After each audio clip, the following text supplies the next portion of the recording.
Good evening, dear friends, and welcome to tonight's Boys from the Baltic Star. It is Friday night, and on a Friday night, when the three of us are gathered together, we play Traveller. And looking back on our dates, the last time we played Traveller was on Valentine's night. How romantic! We decided very never to do it appropriate. again. That's it. Since. It was as perfect as it could be. We are back though. We've had a few weeks, you may have noticed, where we haven't really role played much, as it were. The week after that, Ben and Ewan came to mine for some shenanigans over half term, which was lovely. There's been some fighting fantasy, I believe, between you guys. There's been some green hell with me and Ewan because of Ben's, It went Ben's terribly face well. eggs. It's the shortest stream for Mhm. fighting fantasy I've ever seen. But I'm back, and Ewan and I have wheeled Ben out of the library, the Baltic Star Library, and put a blanket over his legs and settled him in there with a fine port on one hand, a sherry on the other, a whiskey in front of him, and some methylated spirits if he gets through that. And here I am stuck in the middle with you. Exactly. I thought you were going to give him 3 hands for a minute. He's a handy guy to have around. What's the point of having minions if they can't hold your drinks for you? It's very true. It's very true. They are an extension of your own hands. And it's just a joy to have him back down there. Look at him. I'm happy, and I don't know about you. It's just I feel more complete with him in the I'm same very room as happy. us. Yeah. It was really awkward, like coming to that library door every day, seeing the empty tray of food and drink that it's left outside, and leaving a full tray for him to scurry up to and take. With him, lengthy tomes being strewn across the floor. So it's nice to have him back with us, Ewan. It is indeed. It's nice to have him out of the library and to be able to give it a little bit of a tidy as well. Yeah, As you say, open those curtains. all those tomes Oh, certainly strewn about the place. it's so dusty in there. Just grates on me. Personally. Well, we've got him. He said he'd stay with us down here for 2 more hours this evening before he headed back to his library. So we're gonna make the most of it.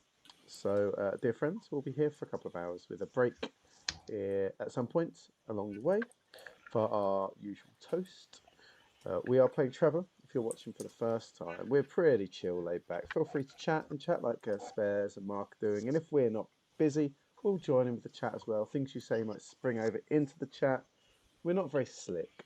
We just interact with you guys like you're here with us. Like you pulled up a chair, not too close to Ben's drinks. He gets like Gollum with the ring if you lean in too close to one of his glasses. But apart from that, come and hang out with us. He has started using coasters and stopped leaving rings on the table there, which is nice. That's true. So there's definitely more than the one ring, that's for sure. Yes, many rings.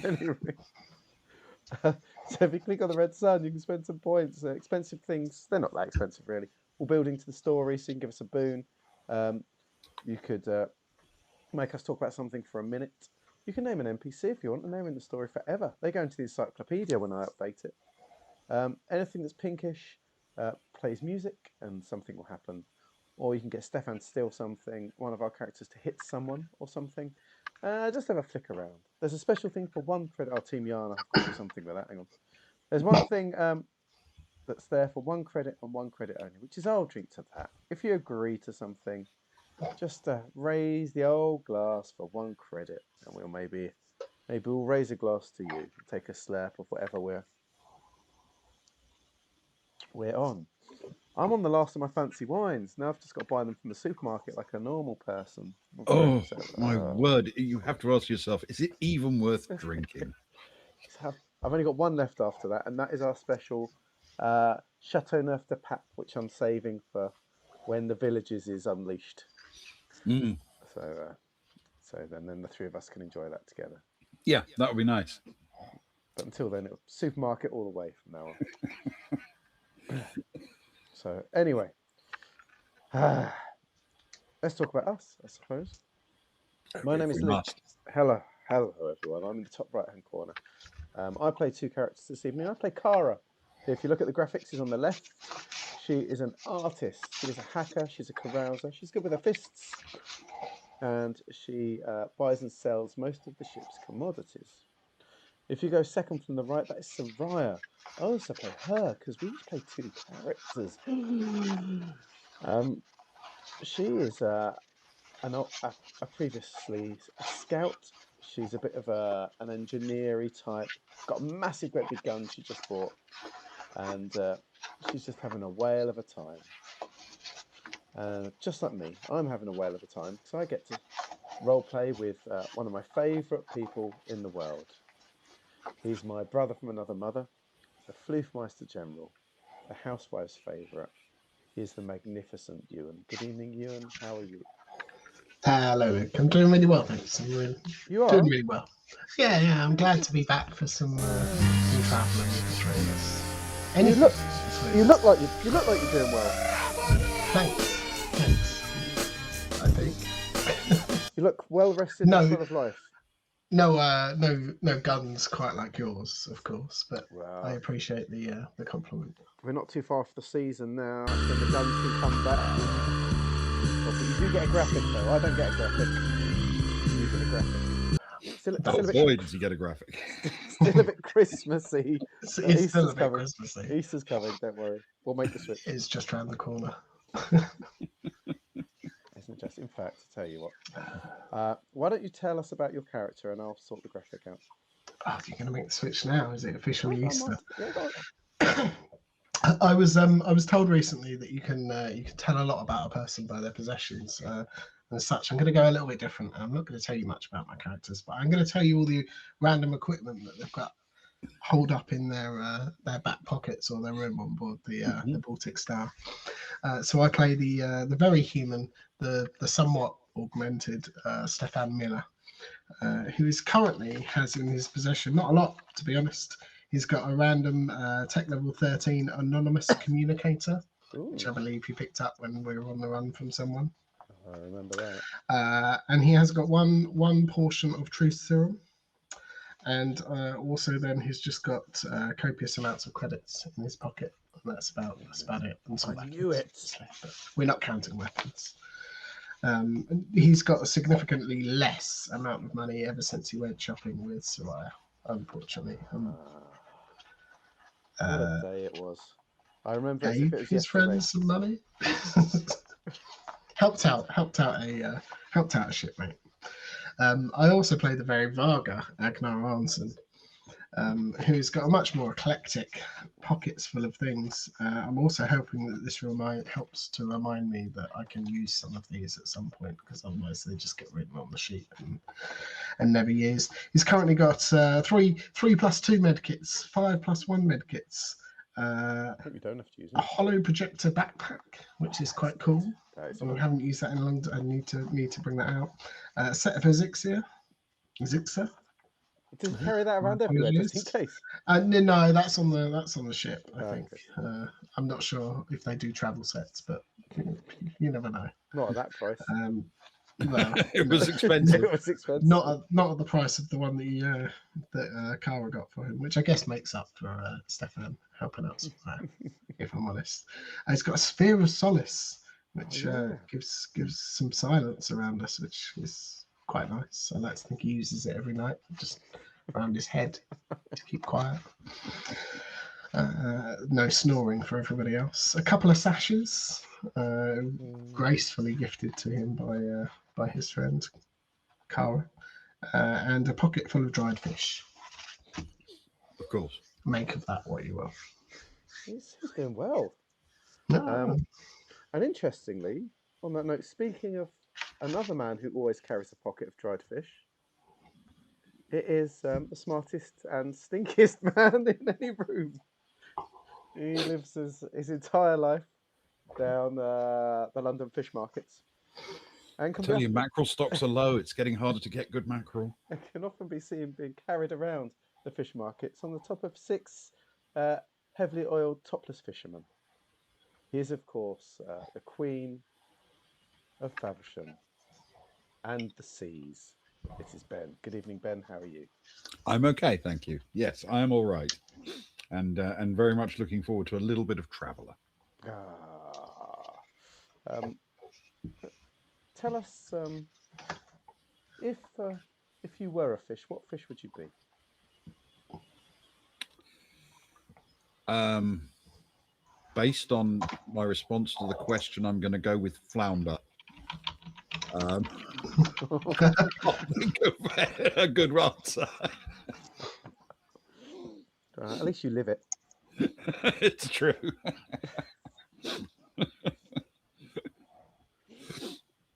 Yes. Yeah. Oh well. That's beautifully done. And we're mostly here, though, Ben, not for answers to silly questions, but for your expertise in running our most beloved ongoing game. Well, then we should probably get started. I think so. Right. Okay. So there are some tensions underground on the volcanized planet of Nadi. Our heroes, along with their friend Shrita, have explored a mine shaft on the orders of some paying clients, Avila Turn and Lomis Carolinian. Allegedly, the miners are unhappy about something in the depths, so there's a reason to make sure it's safe, to put everyone's minds at ease. Down there, they found the sort of spooky goings on that might imply a good reason for miners to resist going down to do their jobs. They're accompanied by a pair of human mercenaries, Lyria List and Evon Revik, and all of them have been assigned to investigate one of the shafts of the mine. The party found evidence of intelligence down there and set about communicating via Morse code. After a few messages elicited no response, Shrita suggested they try to send the message Daman Rill. This got an answer. A secret door opened, and the explorers were welcomed into an underground community. Daman Rill turned out to be Shrita's brother, and someone she'd been trying to find. Once the siblings were reunited, the conversation turned to just what on Nadi this large group of people were doing down a mine shaft on Nadi. It emerged that they were, in a manner of speaking, deserters. People on the planet had been lured into volunteering to take mercenary work off world and not coming back, employed by an organization called Morven Mercs. Perhaps the work is dangerous, perhaps it's not exactly as advertised, but whatever is happening, significant numbers of the volunteers have been jumping ship and fleeing to this mine. The place makes sense. It's pretty secret, and on the top there's a huge flat area where ships can land and take off. Quietly, starships have been collecting these refugees and flying them away to safety somewhere. Only, and here's the question, how have they been doing all that inside a working mine? Well, it turned out that working is a bit of a stretch. This part of the mine complex has been shut for ages. Only the refugees and their allies have been coming down here, which raises the question of why the mine owners would be reporting the complaint to the miners if there aren't any miners. All eyes turned to List and Revik, and the two were swiftly disarmed. Our heroes discussed what might happen if they allow these two mercenaries to report back. In response, List asked, "What do you think happens if we don't report back?" And that is where we resume the story.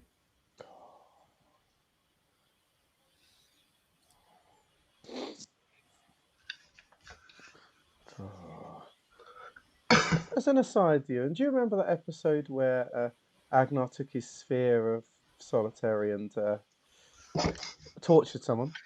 I don't believe he did any torturing. I think he was just suppressing the noise of one of our shipmates, perhaps enacting some violence and asking some questions at the same time.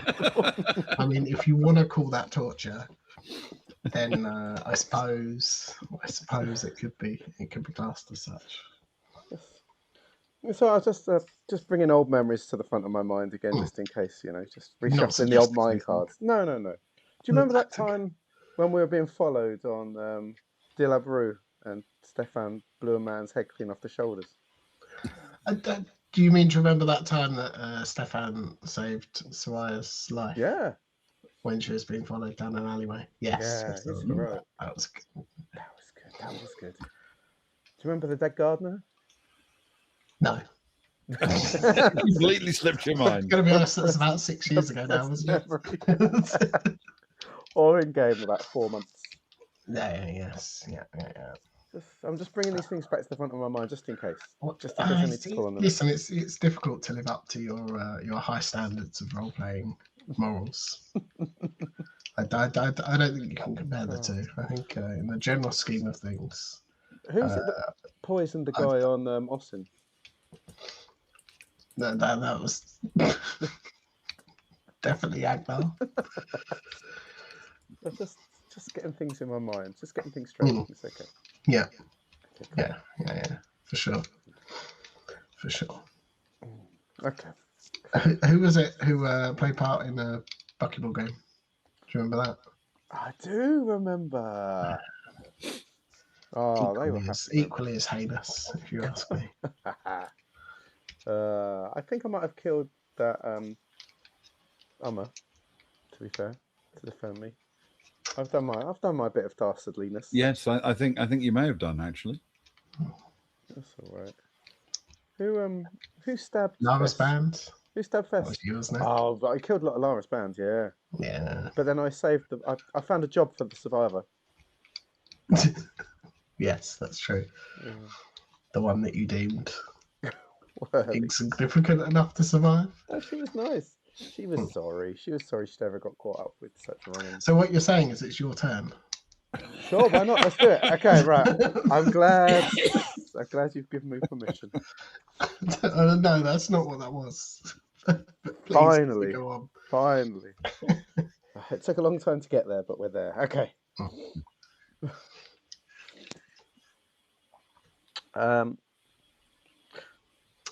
So, List's the male, isn't it? Remind me. List is the woman. The woman. Revik is the man. Female. Miss List.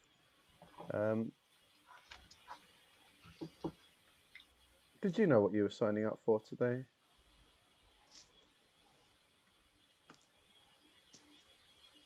Can you roll a persuade with your choice of intellect or social? I will. That was an early roll, wasn't it? I know. Even with all the extra gump beforehand, it's still pretty early. Even with us killing some time, yeah. Even if we'd have started at 11. Oh, no. Oh, it's good to have Rock Frog with us as well. It's like some of the best odds tonight. It's nice. Well, I'm getting a +4, so we've got a chance. That's a 7 + 4 is 11. Okay. She glances at Revik, and then she says, "Not a lot, not greatly. You know, something dodgy down a mine. Come take a look, report back." Have you worked? Sorry, Ben, just very quickly. Stefan's going to be paying very much attention to see if the interaction between two of them, I guess, and whether he believes what is being answered at this point. But please go on. Okay. Let's go another bit before I make you roll a deception check. Because if we had two rolls so close together, I think one of you might pass out. Yeah, we can't do that. Can't do that. My goodness. The universe might implode. It might. I'm envious as well, Rock. Which both universes. Yeah, exactly. Have you worked for this Morven Mercs before, Miss List?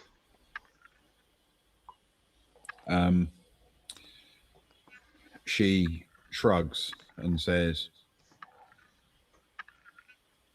"I didn't really know I was working for that this time."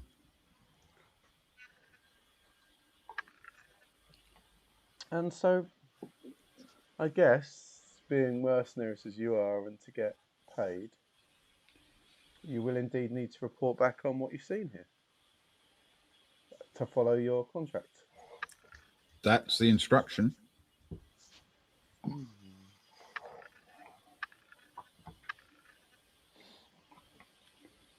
What do you think that will lead to? Well, assuming the check clears, a night of drinking. You've got expensive taste with the amount you're earning. Well, we're very skilled at what we do.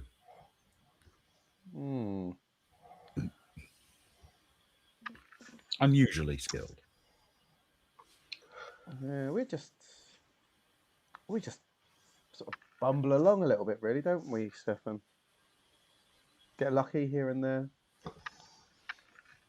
Well, more there than here, but yeah, I suppose so. What if it took you a few days to report back? Wouldn't be the first time that a mission went longer than expected.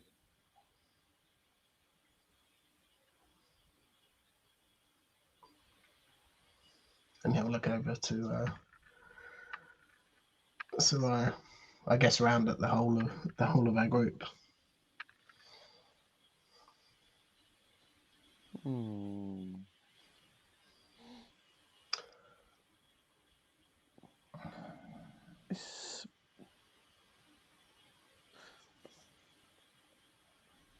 It's very difficult, isn't it, Stefan? Here we are in this lovely space with these people that clearly feel they've been at best tricked, at worst sold a lie that could take their very lives, hiding out that down here in this hole in the ground is a better alternative than what was offered to them by the so-called Morven mercs. There's got to be a reason why they would choose that, wouldn't you say, Stefan? Yeah, definitely. I don't think many people would choose this life. Do you? And he'll look at a list. Well, you're talking to somebody who basically rotates through a bunk with two other people for a living. And somebody who goes to every barren piece of pointless rock to carefully plant a flag on it so that people can shoot at me. I'm not the person to ask who would pick an easy life.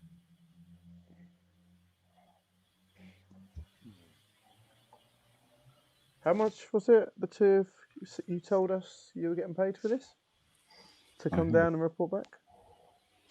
I might have been written somewhere, actually. I do have that. Hang on a second. It's more than us. I know it made me quite upset. It made you an upset. Indeed. Oh, 20,000 each. Yeah.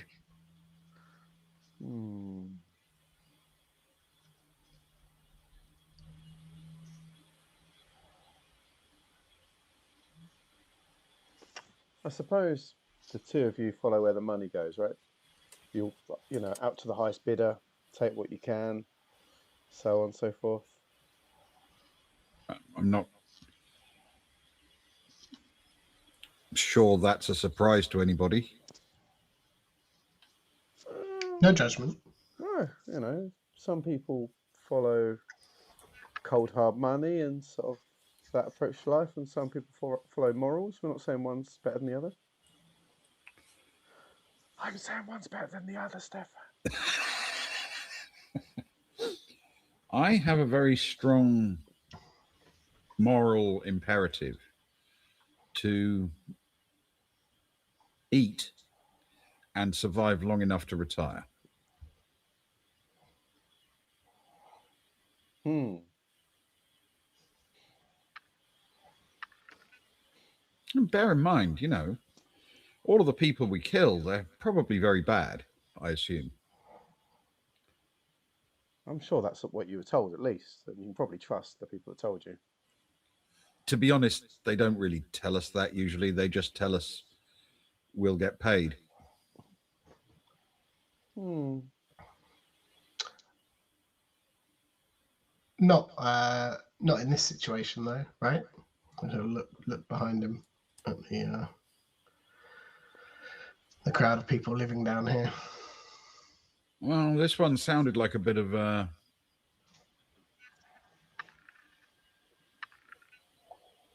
explorer mission rather than full-on fighting.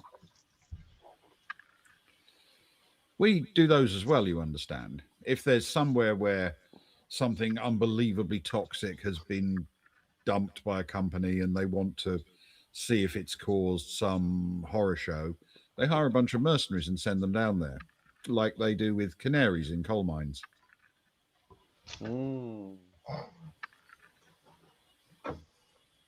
Sometimes those canaries in the mines die and don't make it back up again. You could make a case that that's the point of them. Why don't the two of you have a chat with Zoe? She'll just go and make sure you've not got anything surprising on your persons. I suppose the four of us need a little chat as our own little merc team, as it were, if that's okay, to work out where our what our thoughts are with the money we're earning for this job. Zoe steps forward and sort of ushers them over towards one of the other corners of the space.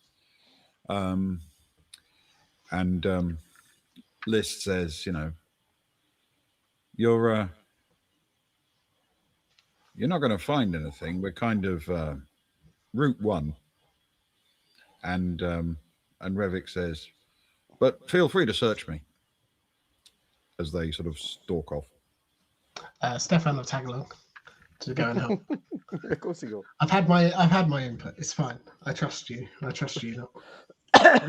So, Stefan, would you like to make a deception check for me, please, with intellect? Oh, not his best. Oh, that's a 6 plus 1 for a 7.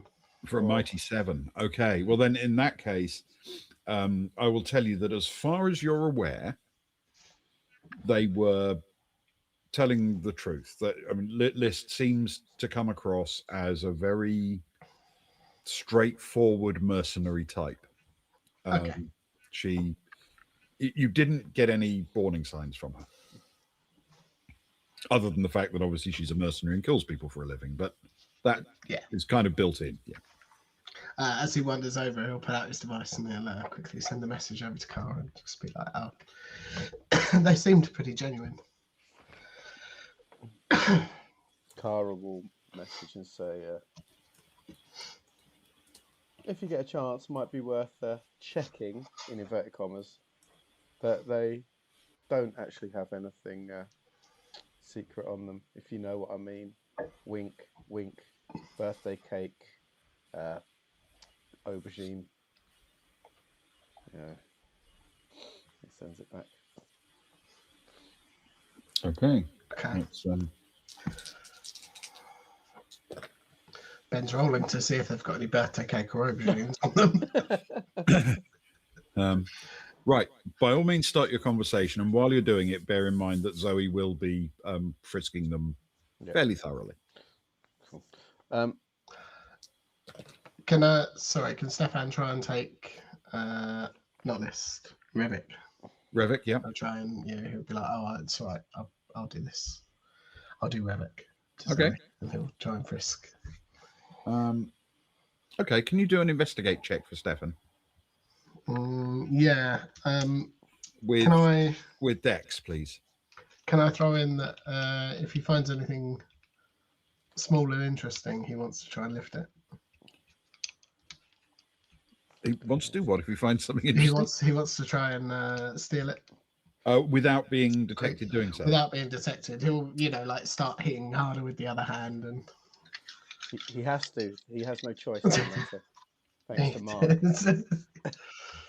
I mean, he has choice. I could try and do it a different time, but now seems fitting.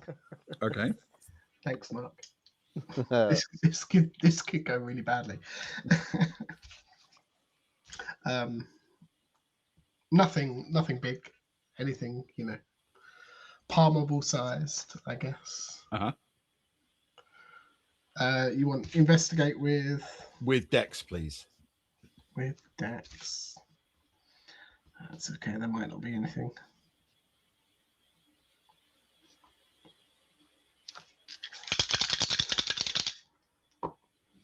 Oh, okay, that's good. That is a 12. However, it's -1 for 11. Okay. Plus 2 Right. Dex. No investigate. All right. You actually rolled exactly the same as Zoe did for her equivalent. The dream team. Right. Not often that one of us keeps pace with Zoe, it must be said. No, that is true. Before the others actually have a conversation, can you roll for me, please? A stealth with Dex. Oh, this is where it will go. Oh, it's better. But... No, you're not bad. What's the Dex? Okay. That's an 8 plus 1, 3 total for an 11. Okay. Oh, yes. All right. Then in that case, we'll come back to you in a minute after the chat at the other corner of the cave, because you may have found something. But we'll come back to you in a bit. So exciting. Kara will pull Agnar aside. This is awkward, my old friend. It's a delicate situation. It is. I don't know. Unless our hand is tipped in a certain way, I guess there's a few ways we could go. We could watch majestic. any person that isn't me, you, Stephanos Savaya resplend suddenly for no real reason. That seems a little bit carefree at this point. It does, but we could just kill him here and forget that it happened and let everyone carry on as they are. We could kill him and see if anyone wants to come with us. We could overpay them, offer them a different approach. If they're true mercenaries, they'll follow the coin. We could do that for them to stay quiet. We could pay them off and take people. We could just knock them out and take people. We could take people, tie them here and leave them. We could leave them to the people. We could. There's many options, my old friend. Two things. Firstly, did you hear how they said that they weren't aware that they were working for the Morvan Mercs? It'd be interesting to see if they got a name of who they were working for or who they thought they were working for. I didn't want to butt in. I felt as though Stefan was doing that enough already. But if they found a name, they might not have done. But might give you something to search up, maybe a bit more information. We'll find out if that's an actual company or person or some background. Could be quite interesting. Yeah, List, who are you working for? Did they give you a name? You're just going to shout it across the yeah.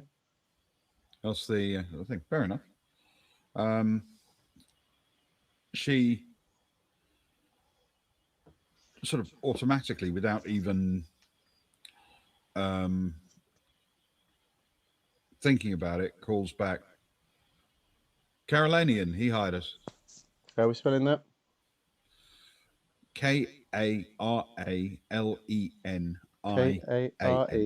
Kara.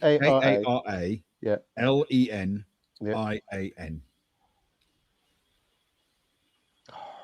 He's got the same start of the name as me, Agnar. You do, in fact, know this person. It's Lomis Carolinian, who's one of the guys in the ship upstairs. Oh yeah, one of the two that talked to us, wasn't it? Mm-hmm. Sinister figure. Stephanus or I really got us in a situation, my friend, my old friend. It's always the way. We take charge, and we end up in a mine with a couple of mercenaries and a few hundred refugees. There's nowhere else I'd rather be, my old friend. No. The old less of the old. My second point was we could just tie them up. See if people want to leave, if they all want to leave this mine, we can just tie up the mercenaries down here. Help the people to leave the planet. Eventually, nobody reports back to the job. They hire some more mercenaries. They send them down. They find the two tied up, and that's that. They could, they could just die if no one comes down for a few months. Well, I don't know. I mean, I'd like to think that if no one comes down for like a week, no one comes back from the job in a week, that they'd. And we could always send a message, I suppose, once we're in jump, and then that would take a couple of weeks, right? That's how how post works around here. But then this is a space that's been used by many people. This is like a stopping off way on some sort of underground railroad kind of approach, isn't it? And that they would lose this as a safe space to hide. But and be picked up from. you know what they say, right? Life finds a way. People will find an alternative. Life is a roller coaster. Less relevant. Well, actually, probably more relevant here. Actually, yeah, you're right. I mean, it's not guaranteed, but I'd like to think that that resourceful bunch would find a different approach to ways to get off the planet if this mine were to shut down.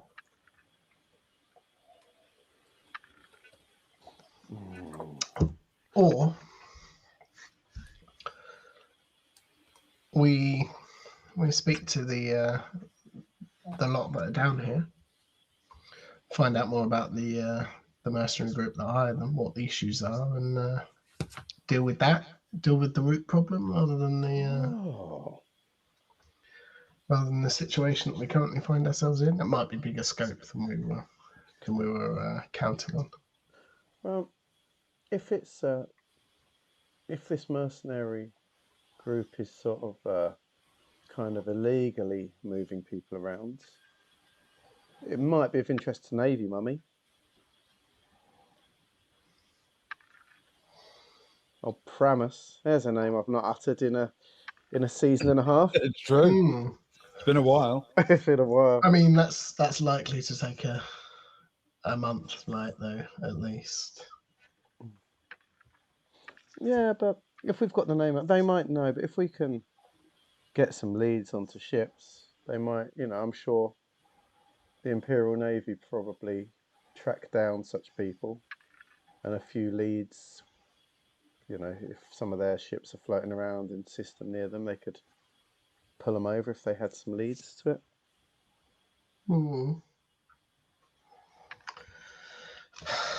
We keep her sweet. If we keep her sweet, you know what Pramus is like. Feed her a bit. She feeds us a bit. Feed us some. Would if we can get some names. Would it be big enough? Would it be of interest?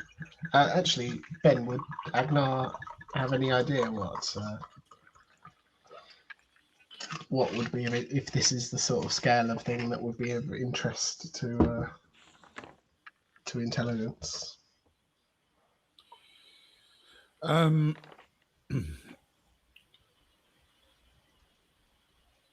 I think they'd be more interested in where they were going than where they were coming from. If you were able to say what these vast numbers of recruited mercenaries are being used for, that might be of interest. But if you were simply saying there's a bunch being, effectively volunteering to come off world or being paid to come off world initially, that would be more of a local issue. It would be a matter for the local leadership, More not of a, for. an ecumenical matter. Yeah, I mean, if they were forming a huge army to go and do something elsewhere, then it's possible the main Imperium would be very interested in that. But what's happening to a local population? That's local governance. Yeah, see, I think they'd only really be interested if someone was forming a mass army to go and do something that they shouldn't be doing. It's possible. Things around the Imperium are quite fragile at times, I suppose. There's a lot of war going on.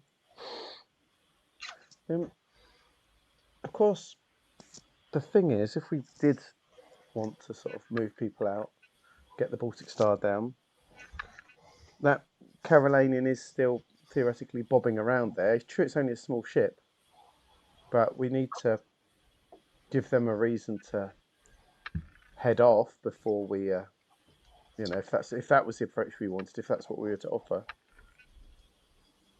whether that was with some of us, say a couple of us died, send a couple off with Carolanian back with some fake news or something, get them out of the space, get the Baltic Star in, load up if people want to come, see if anyone wants to. We've got the space, haven't we?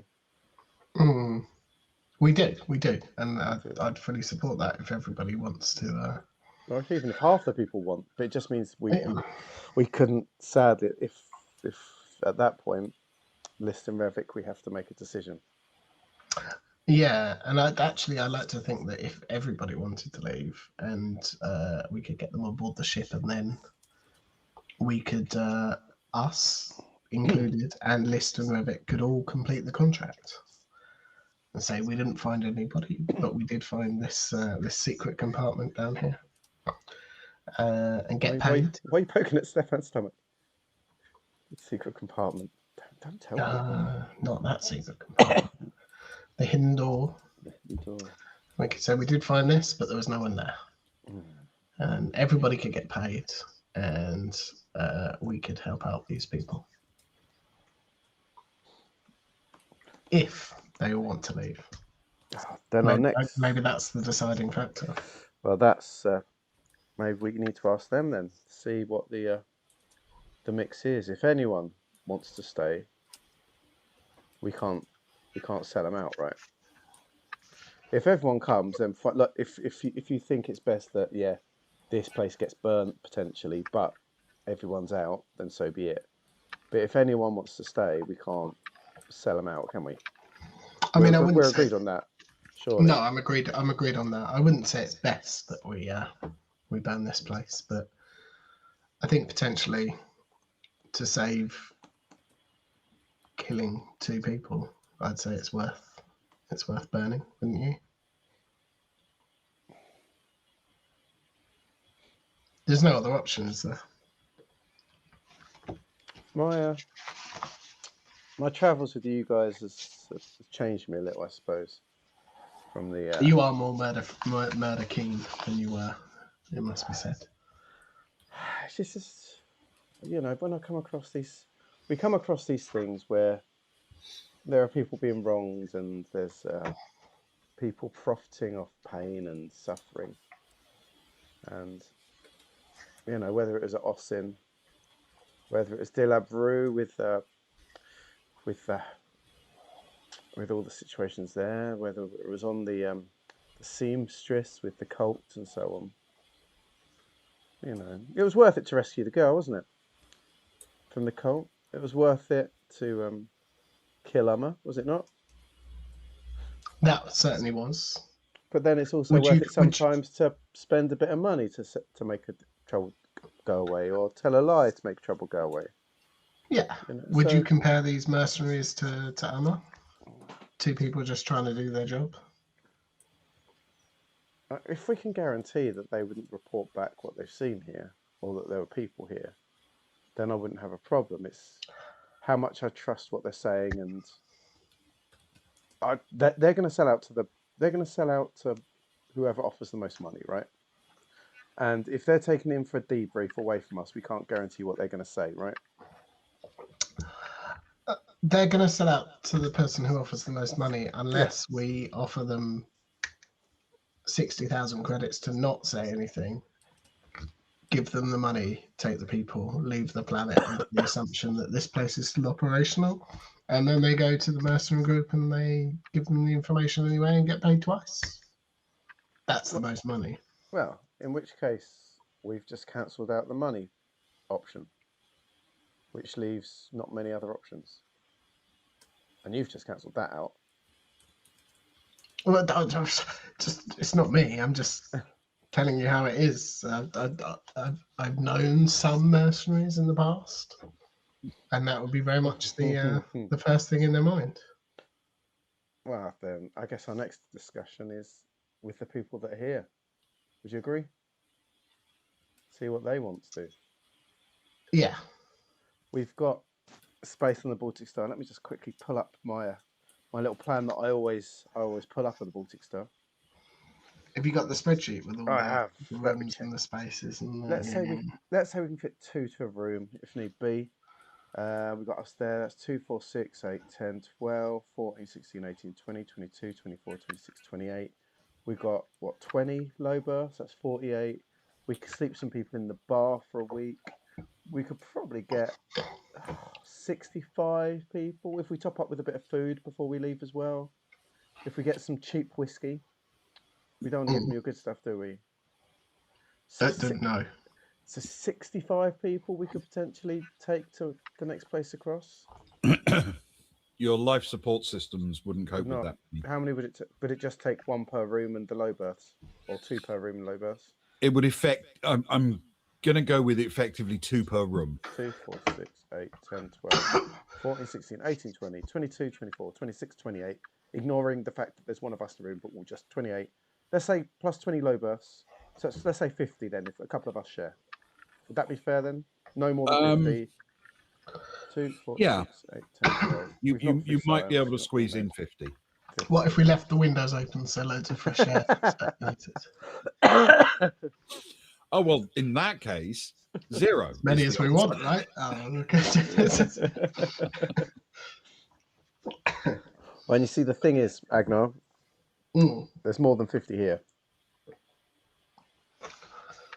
So again, that cancels out some options. Can you see how we're narrowing them down as we go? We had such a long list, and we've crossed off 2/3 of the options already. We have, which leaves, I guess, talking to these guys. Can we approach the person who seemed to be most forward in talking to us, Ben? I don't know. Among the refugee people. Yes, I can't remember if that was Real or if that was someone else. Well, none of them have actually introduced themselves to you yet. No. A couple. But the one you were speaking to when you first arrived is close by, and yes, that wasn't Damon Rill. No. Damon Rill is still, standing there with his arm around his sister, basically. Oh, they're having a nice old comeback. I like it. It pleases me. So, I'd like to approach, hopefully with Agnar. He's a fine speaker. He will join. The person who first spoke to us.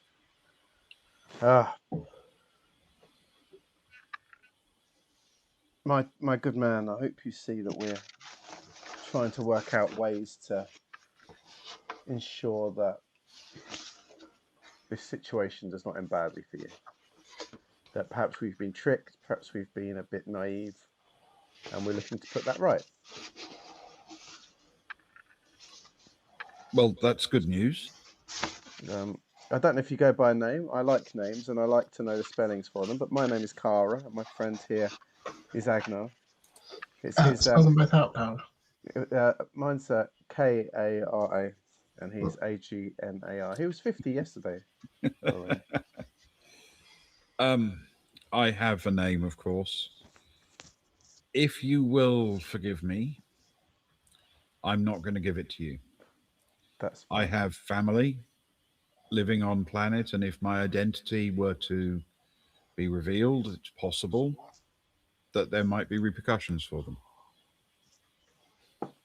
Have you got a nickname? Perhaps we could refer to you by, rather than just shouting "Oi, you!" if the time arises. Well, not exactly, but how about for our purposes, Mm. you can call me Kettle House. Kettle House. It's a strong name, don't you think? Very Admiral? random choice, I would say. Didn't you have a dog called Kettle House? No, no. I've never owned a dog in all my life. That would be such a cruel thing to do. What person in this day and age owns a canine based animal? You surprised me, Cobra. I owned you at poker last night. Oh, that's true. That's true. Owned with a P. Oh. Monsieur Kettle House.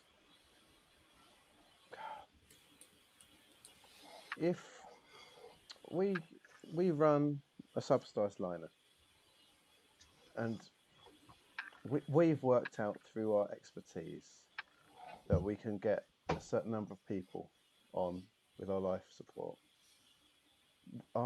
We're jumping from planet to planet, hoping that each jump will be the jump home. And yeah, more or less. Sorry, go on. and our adventure is going to take us far away. And we're willing to take people to safety, to the first planet that we come across that seems reasonable, quite frankly, that people want to jump off at. But do you think there'd be interest in some of the people down there coming with us if we could offer them safe transit? If you could protect them and get them off world, yes, there would be interest. Do the ships come here to land to fill up? They come and collect us from time to time. Not me, but some of the people here.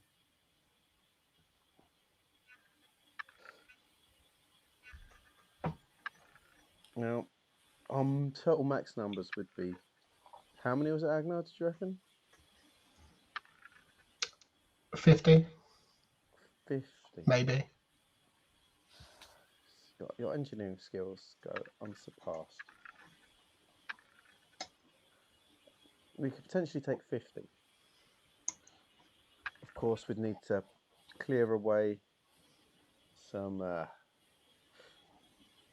our employer, she does air quotes, our employer from the surface, sort some bits out, get the ship over here and so on, work out a way that you know when it's time, when it's safe and clear.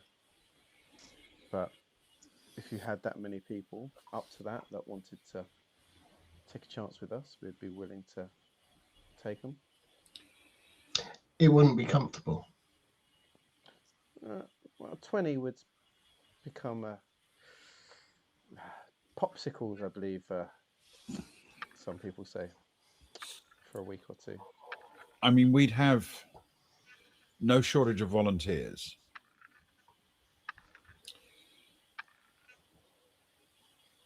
Can you roll a persuade for me, please, with intellect or social, your choice?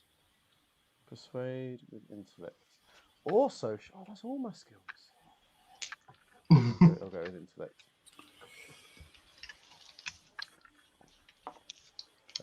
That is 7 plus 4, 11.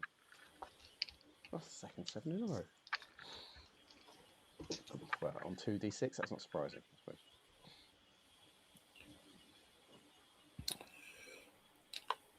Okay.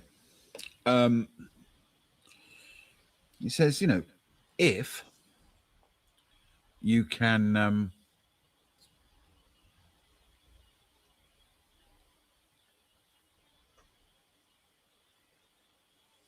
if you can find a way to keep this place safe, you can find a way to keep it still secret, then you know what we'll more than happily take you up on your offer. Maybe not 50, but some would be good. 50 would be a large proportion of our community. And if we can keep this place going, we need to have people here to keep everything going for the next group of people who come through. I, sorry, I feel as though I should. We're not. That almost felt like we were trying to persuade you to send 50 people. We're not trying to. We're just setting expectations. Isn't that right, Cara? There's as few or as many as you wish, up to 50. We can't take more than that. 5 want to come, 5 can come. If 24 want to come, they'll all get a cabin. They'll have to share, but whatever you guys. We just want to be helpful. We want to be helpful. We've got many years on a long and arduous mission ahead of us, and we just want to share a bit of love as we follow this mission that we have to do. There is a cat on board. There is a cat. If you can find a way, and an alcoholic, anyway, to keep this secret, then we can worry about the people afterwards. If this place is blown, we're all going to have to go. That's more than you can carry. Not saying we wouldn't be happy to put some of them on your ship, but that's more than you can carry in one go. And we'd also have to move to another safe location, prepare another safe location, and we might need a lot of people to do that. But if you can keep our secret, then we'll take any seat you've got. Just so we're 100% clear here, you're fully aware that they obviously know you're down here. That's why they've sent us, albeit under false pretenses. So it's the location of this place, where you are in the mines, because they know you're here, right? I would assume. But then, would we have found them if it wasn't for Shrita saying the right thing to the stones?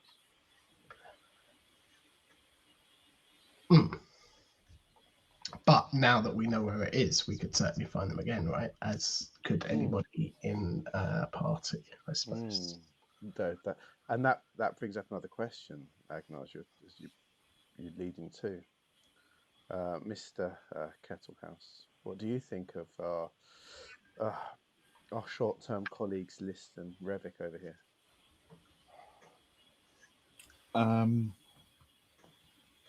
Let's see. I think accidents happen all the time in mines. Famous for it. That's true. Death rates in mines huge. It's lucky we got here without any of us having an accident. I mean, the obvious problem is if you went back up and you happen to have lost those two in an accident, but none of your own, that might look a bit suspicious. But maybe that girl over there would be happy to stay with her brother. Well, in which case you've lost 3. And I wonder if we need to get Carolinian away, Agnar. A few of us need to go back, but at least one of us could stay to help coordinate the Baltic Star's arrival, make sure things are clear, make sure things come in. That is a good idea, and to have lost one of our own is quite convincing, I feel.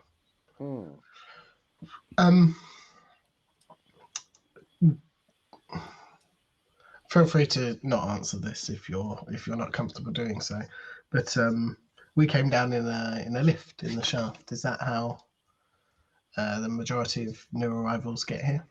Yeah. Okay, so that needs to remain. Can't be a lift-based accident. Then we better remove the explosives we put on it to protect R6. Yeah. Let's do that. We will. We certainly will. We certainly will. We promise. Blowing up the only way in and out seems how do I put this? Are you guys fully grown up? Oh, don't. Let me He's explain. 50 We years we old. were. I was going to explain, but I'm not now. Well, we were you've fully forgotten what you were under going to the say. impression that we were coming down here to hunt some kind of beast that was troubling the miners, and as such, that it would have another way in and out, because it wouldn't. Generally speaking, chances were it wouldn't be able to use a lift. So we thought that would protect our backs, if you will. Okay. We it might not feel like we think things through, but But we don't. most of the time we do.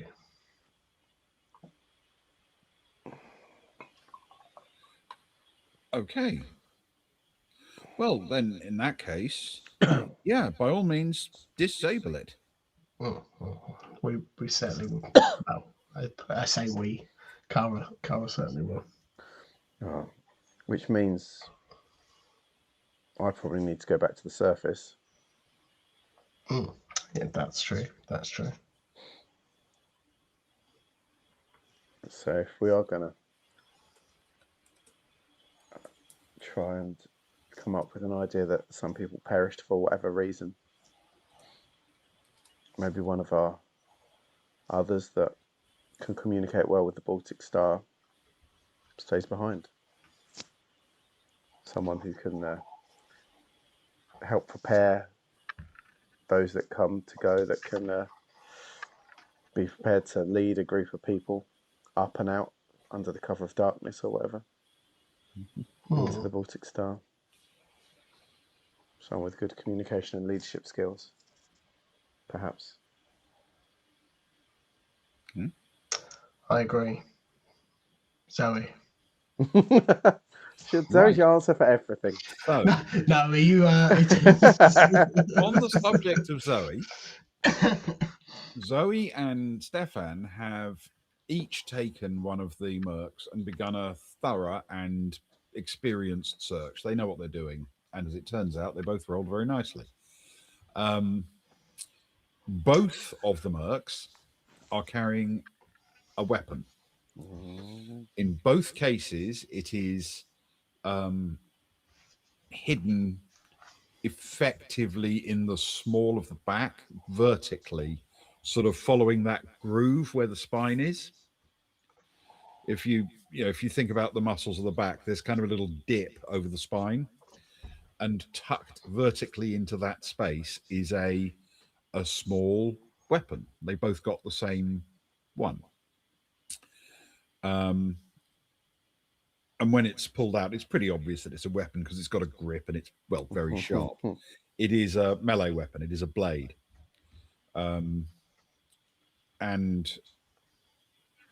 immediately, obviously, Liz says, "Oh, I forgot about that."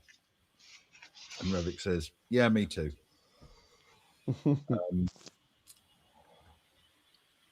It doesn't look like any blade you've ever seen before. Oh.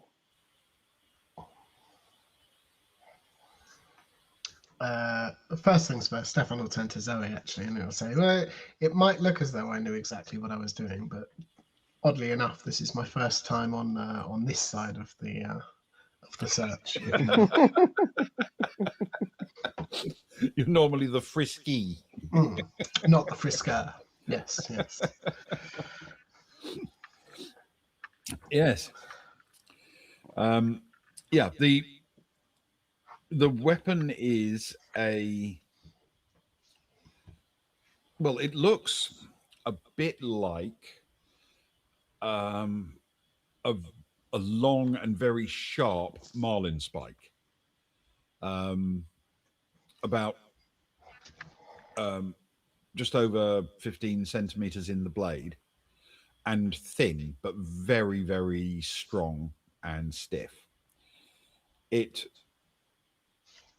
appears to have cut onto the surface of this basically smooth spike that it is a very tight groove, like a spiral running Thank from goodness. one end to the other. I thought you were going to say carvings. And though you can see that, it's actually that groove seems to lie underneath a series of 6 like wire filaments that run from the grip along the blade, and they are spaced 1/6 of the circumference around the blade and run straight down it and end roughly where the point of the blade is. And they are, well, as soon as you sort of look at it, you'll see that they are movable relative to that central spike blade, and they lie over the top of it. So where they are, you see the sort of spiral disappear under one and then reappear, and then disappear under the next one and reappear. It's a very unusual looking weapon, put it that way. Very unpleasant. Hmm. These look quite expensive, Zoe, wouldn't you say?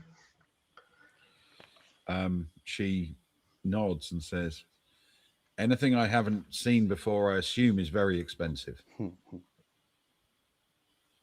I'm not familiar either. Are they? Where did you? I turn to Lister and Revic. Where did you pick these up? I think it was at a convention or something. Door prizes, you know. Yeah. Sure. Kind of like him in a way.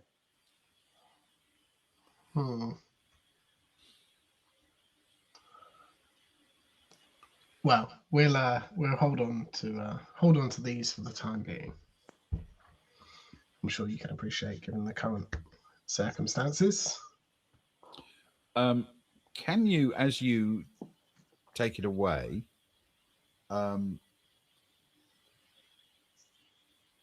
please roll a dex with,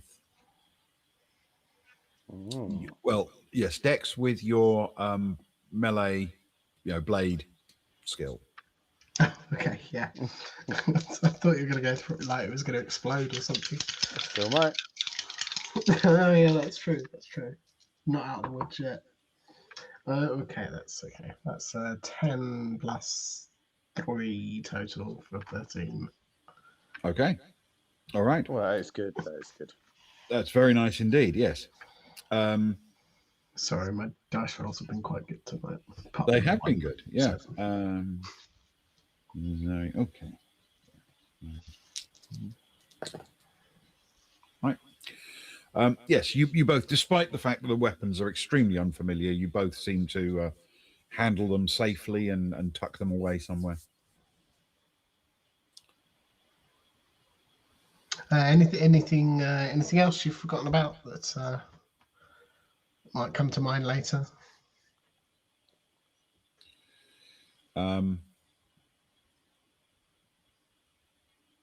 Revik turns to Zoe and says, "Yeah, you didn't search everywhere," and holds his hands out from his body.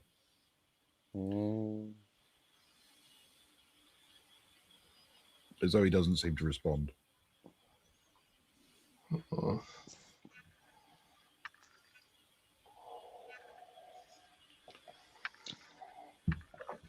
Can Stefan will say, "Oh, but in that case, let me just give you one more once over."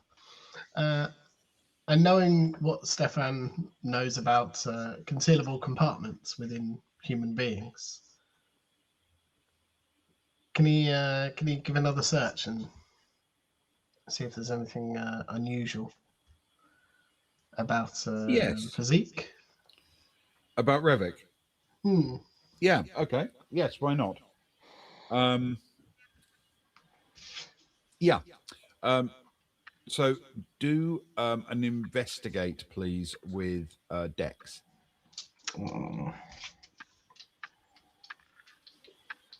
That's not good, generally speaking. Yeah, no, that's not good. That's a 4. There we go. I spoke too soon about the dice. -1 total for a 3. Okay. No.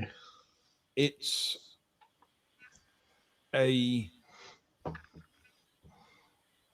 a hard thing to do,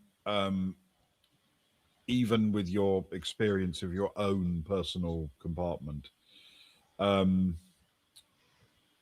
But he doesn't seem like the type, shall we say. Okay. He looks like a pretty chunky, muscle-bound sort of person. If there was room inside his skin for a secret compartment, he'd fill it with more muscles. Sure.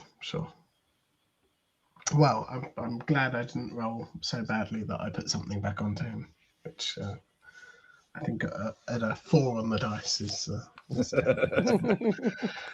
You got what you deserved. Yes, indeed.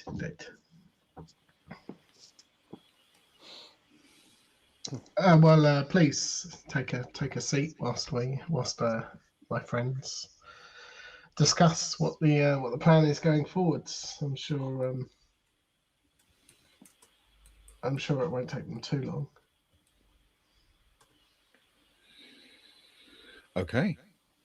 Well, as we cut back to find out what the plan is, we'll take our little break. Oh, wonderful.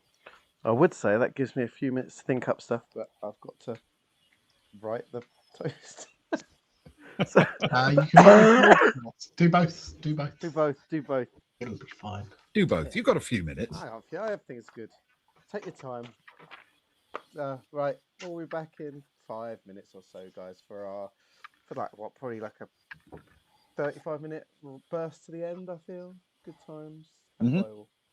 So don't go anywhere, dear friends. We're just gonna do the breaks we need, and we'll see you all very shortly. Let me get this intro going. Let's get that can go off. That can go off. That can go off. So that should work. And then that should work. And that should work.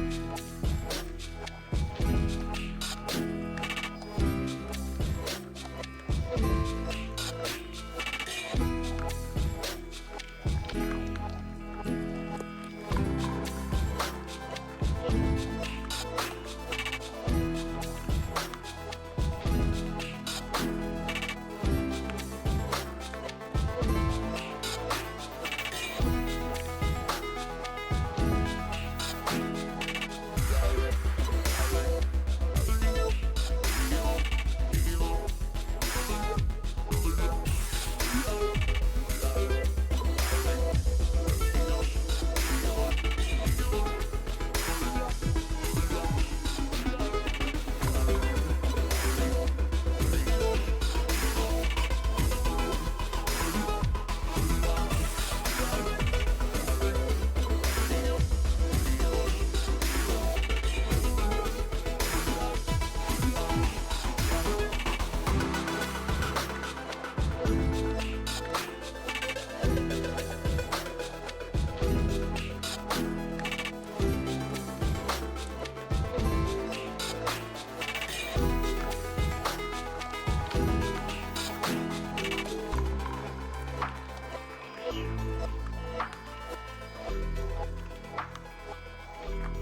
Hey everyone, we're back, and as is always the case, we start the second episode. It is time for the most important part of every stream, and that is, of course, our toast to a fallen crew member. Now, he was a fine man. He joined our crew in the early days, very early in the adventure. To be honest, we hadn't known each other long as a crew. And he joined as the ship's steward. In fact, he was spying on us, if I remember correctly, on De La Brue, when a former crewmate He was.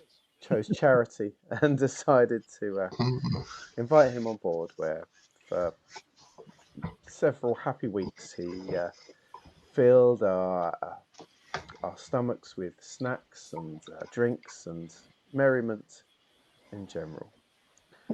And it was very sad when he died. And on the ship, Kara created this mural upon the wall.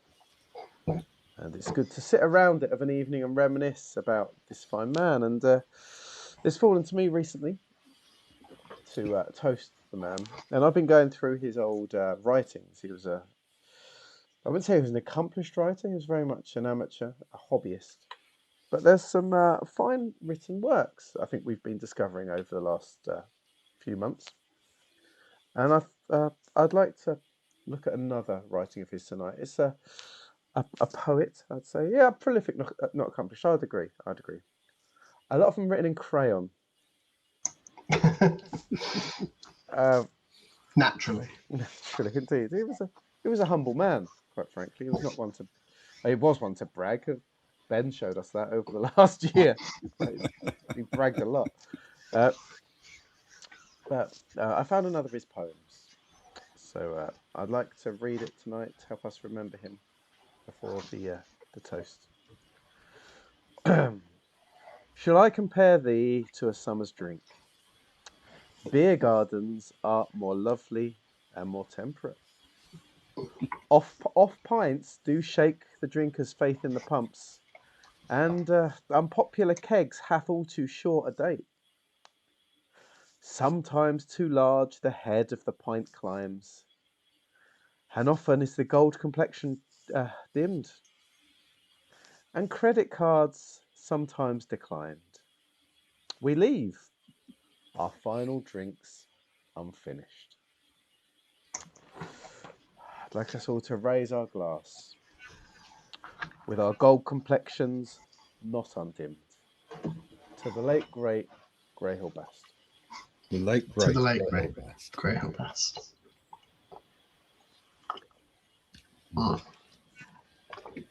I will say it very much set the tone from early days of us taking aboard wayward souls into our vessel. The waifs and strays. He And was here we great. are today. He was probably the first unexpected pickup, wasn't he? And here we are today, continuing the tradition. So many unexpected. Oh, what a joy it was. Sammy was with the crew anyway, wasn't she? To Greyhill. Sammy Yes. was. We picked up Johnny, but Sammy was with the crew. Yeah, Johnny was, I think, the next one, and then Not Austin, yeah. Zoe probably. Yeah, Zoe. Oh, we might have had Zoe. Oh no, you before. picked up Zoe before us, then, didn't you? We had to choose. We had to choose between Zoe and Fess at one point. That's Who right. we trusted. I think we chose wisely. Well, you never know. Bess might have had a very different approach about him. He might have done. Yes. Well, he might have been on our side. So he could be playing the long game. Yeah. And then, to be fair, we'd be facing off against Zoe, which, let's be honest. I don't back us. No. To be honest. Exactly. Yes, he really creeped out Sammy, if you remember. Yeah. Oh, and I got to use my first ever philosophy check. That's right. Check not being Manchurian candidated. No, it's not. We just didn't like him. We worked for him for a brief while, checking some rocks, and then we did a run, and we decided he was a wrong. Was he employing Sammy? Yeah. To Yes. do the checks on some rocks, and she had a weird feeling, and we were like, "Oh, she's a bit of bother, Yeah. and so we embraced Sammy and Yeah, we like Lloyd we like first. to embrace Sammy. A bit group loving sometimes. So make sure she knows she's wanted. And then she paid us back. She's lovely anyway, and she protected Stefan on a very deadly planet, which never made it to streaming because that was during COVID times. She's definitely paid her dues, even after then, I would say. Yeah, I would agree. Wow. Big fan. We saved her from the sand crate bite. Worth every penny. Mm. Well, yes. I mean, I'd have been disappointed in you guys if you hadn't saved her from the sand crate. I like the fact that for about the next 3 times when she was skilling up, you picked weapons for her because you realised that we were just leading her into really dangerous situations all the time. Yes. She was our go-to for a while. It's like those people that, are taken on away missions who have very useful skills for the away mission, but actually can't handle themselves particularly well at that point. I did notice that as she was walking around the Baltic Star for all those weeks, it appeared she'd thrown away all her red tops when we started taking her on away missions more often. Mm-hmm. Yeah, of course. Yep. Surprisingly. Yes. Every time you take her onto a planet, she wears her lucky red shirt. Exactly. Ah, Crit, thanks for joining Hey, us. Crit. That's for the millennials. That's for the alphas. I think the young ones are doing something even different now. But anyway, it's good to have you with us. I hope things are good for you, my man. Always a pleasure. It's always good going late just so we can get Crit in for a bit, quite frankly. It is indeed. Oh, Ben, I've lost where we are. Well, no, Stefan was checking some man's naked body. That's right. Yes. Yeah. No, sure, why not? Why not? Let's go with that. Yes. You haven't really examined these weapons in detail. I've just given you a description, Exactly. It's classic but Stefan, and to you've be tucked honest. them away for presumably later examination. But oh yeah, got to tell Mark.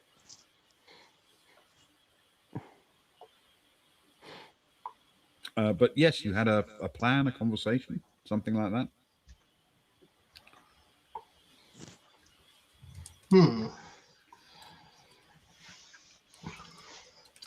So Agnar will turn to Kara. So there's only one way to guarantee this place stays secret, right? Take off and nuke it from orbit. It's the only way to be sure. The only way to be sure. It's been a while since we've had that, I've missed it. We used to hit that quite often. We need more such situations. It's because you keep spending Stefan's money, and he's getting further and further away from The pocket affording nuke. a pocket nuke. Even if we stumble across one. Stumbling across one is the only way to be sure. The way he's spending his money. He's got to look after himself. He's got to look out for his retirement. He has indeed. Agnar, my old friend. Not old. Go on. I think there is. I think, to be honest, if we could do what our friend here, Monsieur Kettle House, wants, if we're to keep this place secure, he makes good points. Like, there's no way that the 8 of us all make it up to the surface again. I think he's right. If Shrita wants to stay down with her brother, that's one down. I think if we're going to try and get some of them off onto the Baltic Star, I think one of us has to stay down, and I think we know who that needs to be. My old friend. Yeah, do I wait? You're saying me? Well, I mean, I'm happy to. That's not a problem at all. Yeah, that's fine. It needs someone that's a leader of men and women and non-binaries and children. Miners. There's no miners. Remember, there's no miners down here. Oh, they're not. Okay. I get lost in the spellings. Oh. We need I someone. don't. That's fine. I'm happy. I'm happy to stay down. I don't want to leave you down here, but I feel that if you or I needs to go up, right? I don't, can we trust these two? She sort of looks over at Sarai, sort of picking her nose with the end of her new gun. Can we trust those two Stefan's to? scratching his back with the new weapon. He doesn't know what it does. We can't trust No. these two to spin a yarn, right? They're the reason that we find ourselves here in the first place. I think that's not unfair to say, is it? No, they're the ones that took it. No. Right. I think we're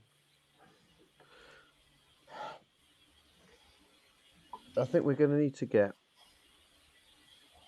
Carolanian out of the area, and we're going to need to. Whoever goes is going to need to spin them a yarn about what was down here.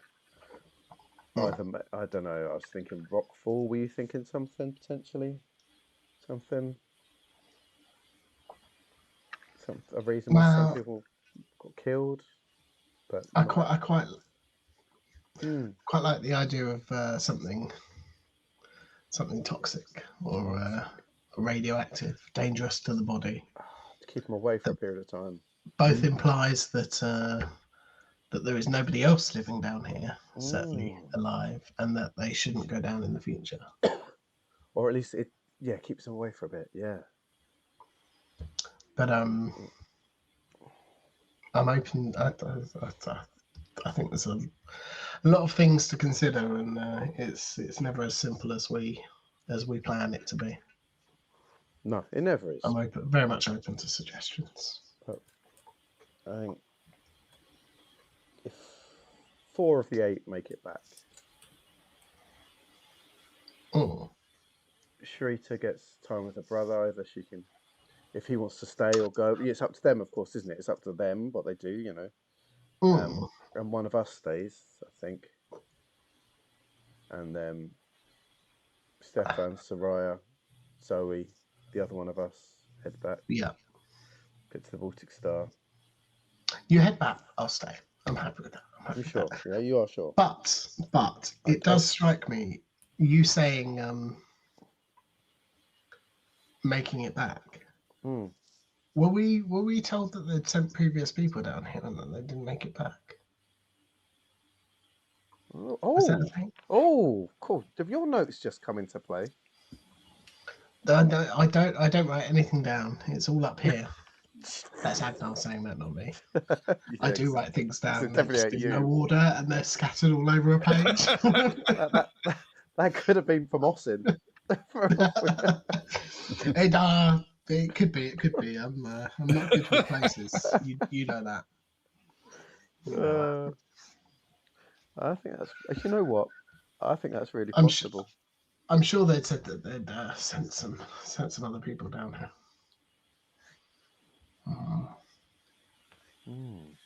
I'll go and check my information with my bosses. They did. I can tell you. Thanks, Ben. They did say you were not the first. Whether they meant that or not, of course, is another matter. But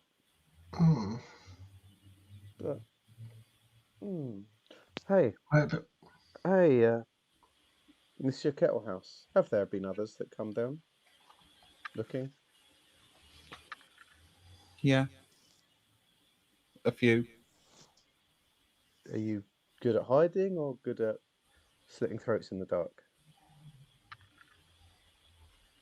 They chose the wrong sort of mercenaries, I think. Some of their own recruits who weren't as keen as they thought they were. I see.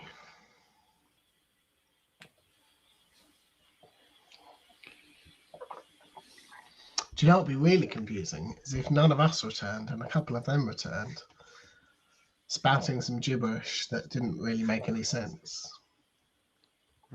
If I show you the picture of the carvings just before you go up. That exact feeling. It might lead to more questions and potentially more people coming down here, but it would be it'd be an interesting couple of days. Maybe not.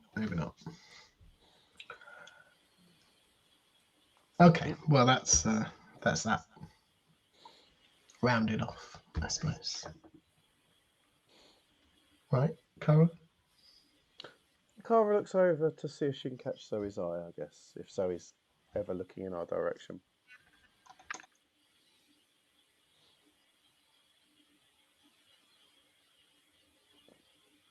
And if Zoe is looking, Cara's gonna like put her hand quite casually to her sort of her pistol holster on the side and sort of tap where the trigger is on the pistol, and then start wandering over in the direction of Zoe.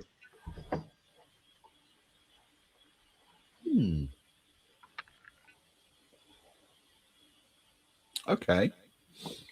All right. You two know each other really well. I'm guessing she will know what this sort of thing implies. She will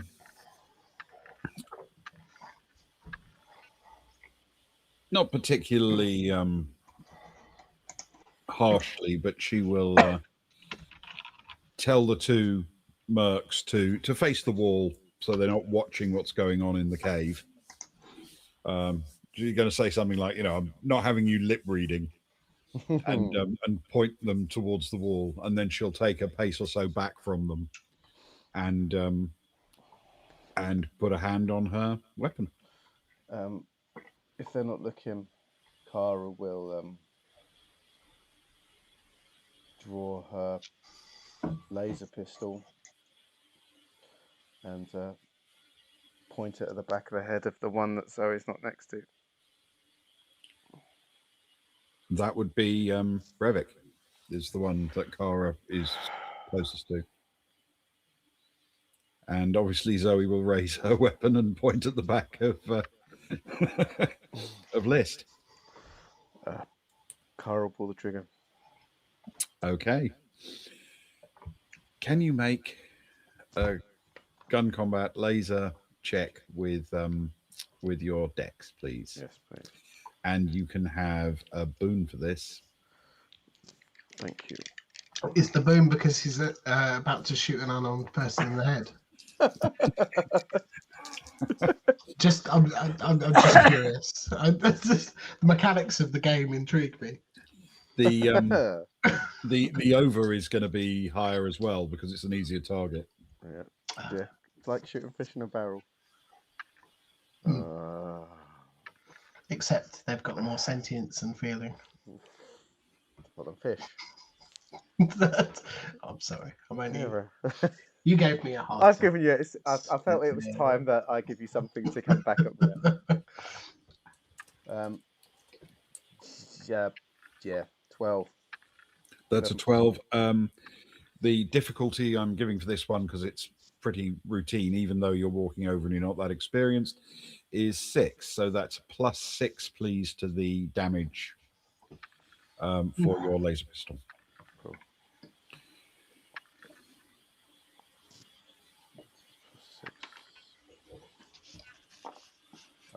That is a 10. That is a 11, 12. That is an 18.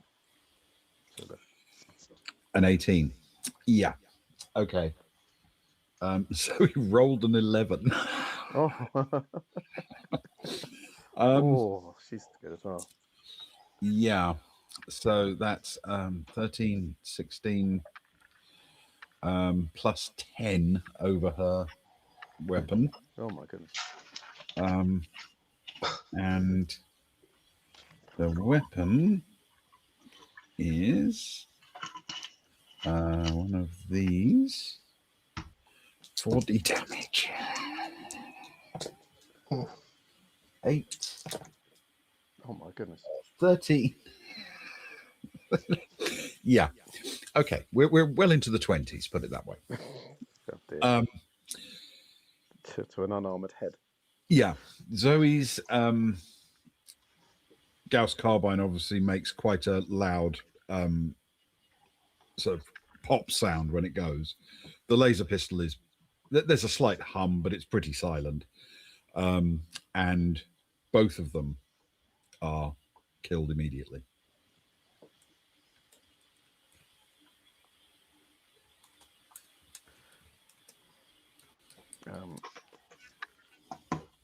Kara approaches Zoe and sort of squeezes herself into her, sort of a little bit, as a bit of a side hug, and then reholsters the pistol and wanders back over to Agnar. When you hug her, she looks down and says, "You okay?"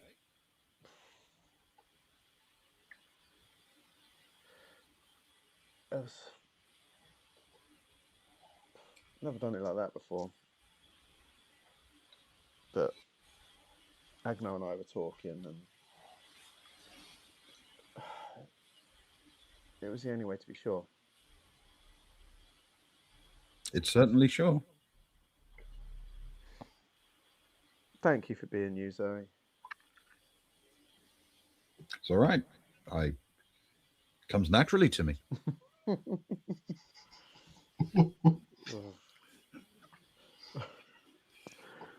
As Kara wanders back over in sort of the direction of Agnar and Monsieur Kettle House, I suppose.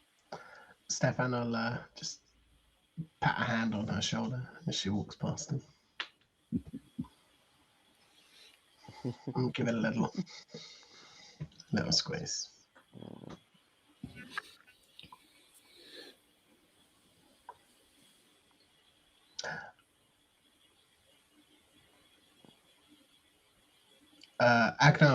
Agnar turned to Kettle House. I believe that that guarantees the safety of anybody who would wish to remain and anybody who would like to use this establishment in the future. The rest of these people we can vouch for. If you can spin a good enough story upstairs, then yeah. Thank you. Don't thank me. He'll look back to Zoe and Kara. We're trying to help, as we say. Well, Zoe will obviously wander over. She's got nothing else to do over there now, so she will wander over to join the rest of you. And she nods to Kettle House and says,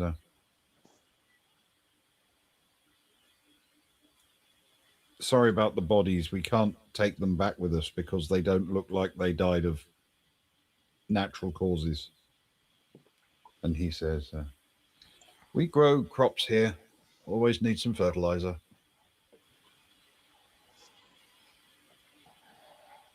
It's the circle of life, if you will. It is. Their entropy will continue.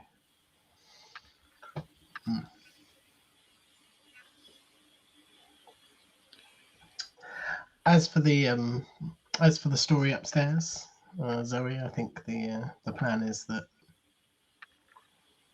for return, for stay. Well,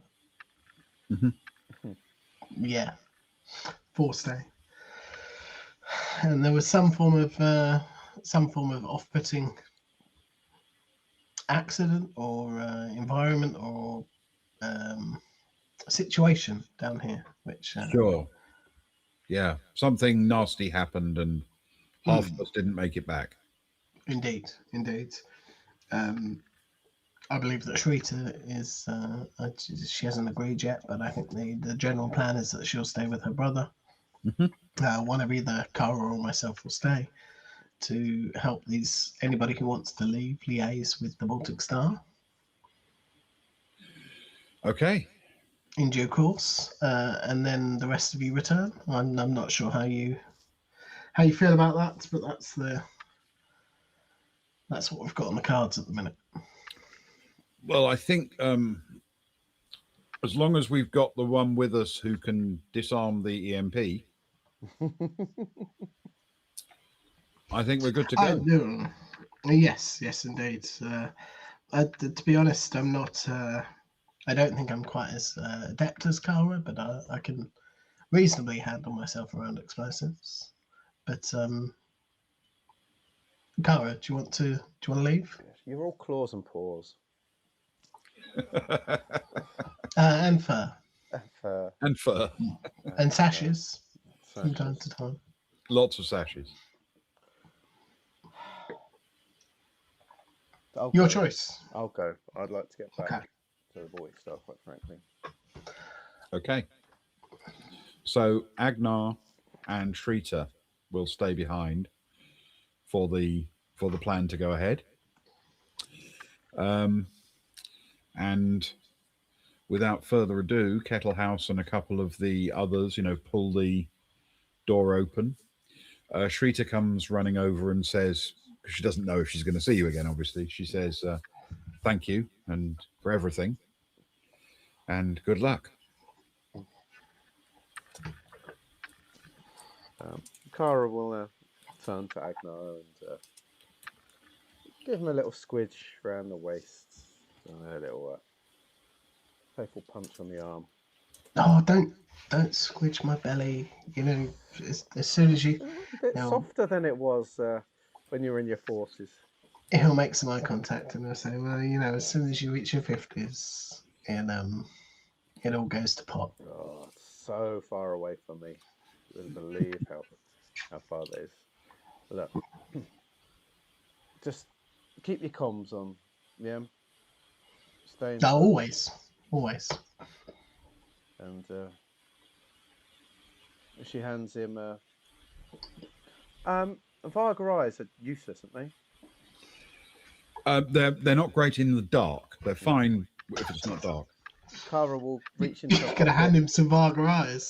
Some spare Varga eyes. I've got the next best thing. Kara reaches into her little bum bag, and she pulls out 2 more starlight drops, and she sort of puts them into his hands. Okay. Thanks. And she sort of closes the hand around it.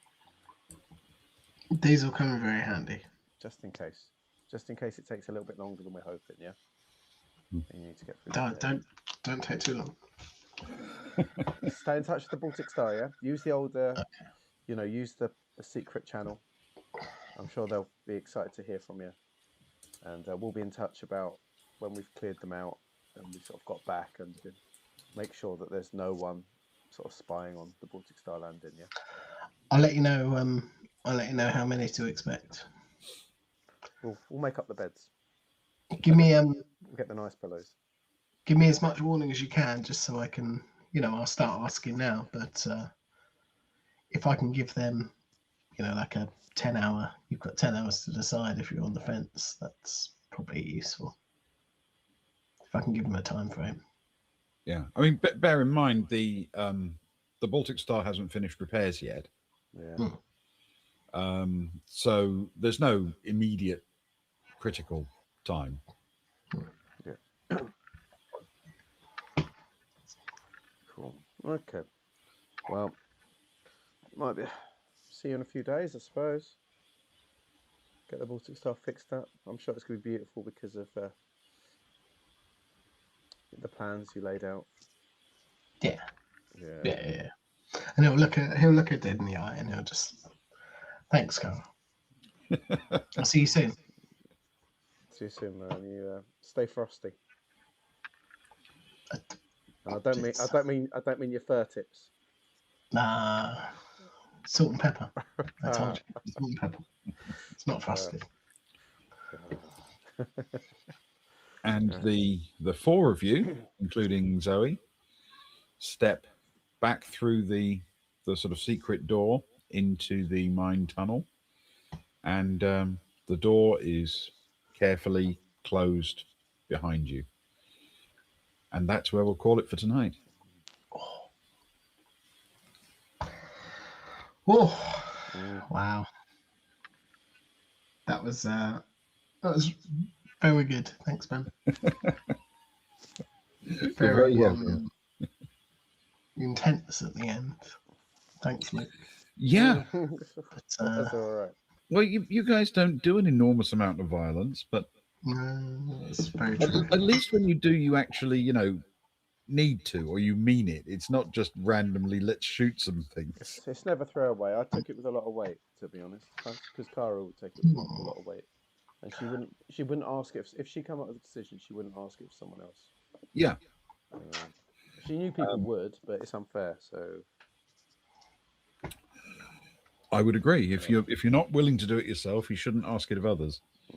There's a difference between that and not being able to do it yourself. if you don't know how, it's Yeah. fair enough. But exactly. Yeah. Luckily, we didn't have to depend on a snap toss spoon handle. That would have been longer and more miserable.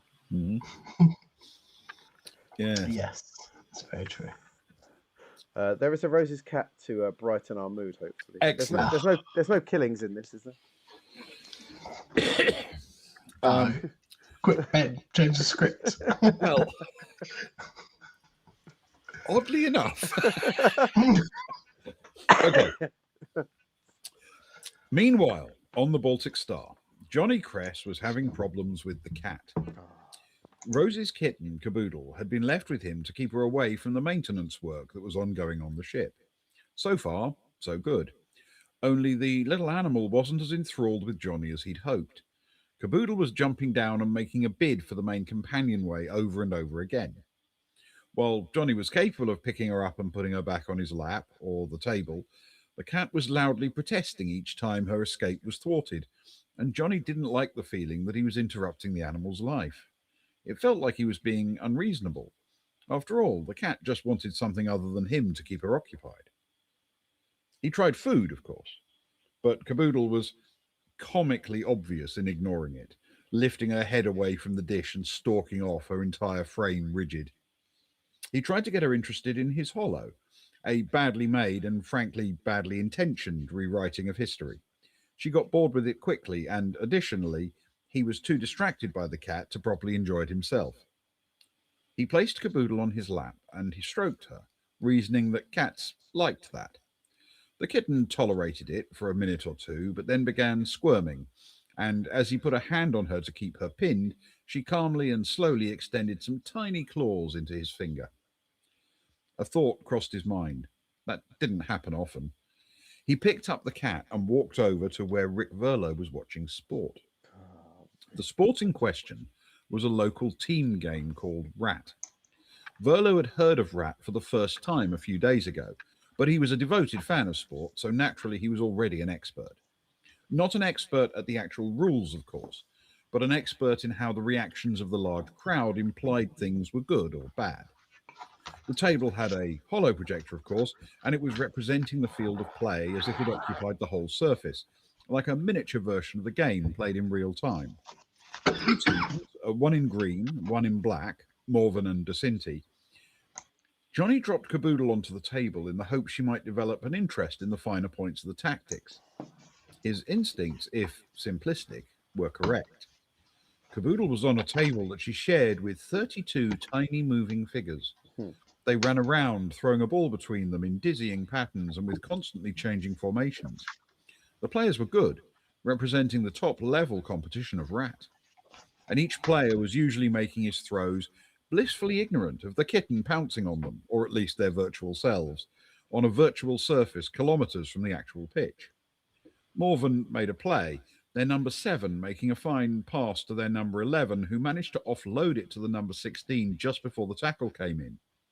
The 16 seemed to have no time at all, but still, at an angle, slung the ball through 2 of the 3 hoops that served as goals. Scores level.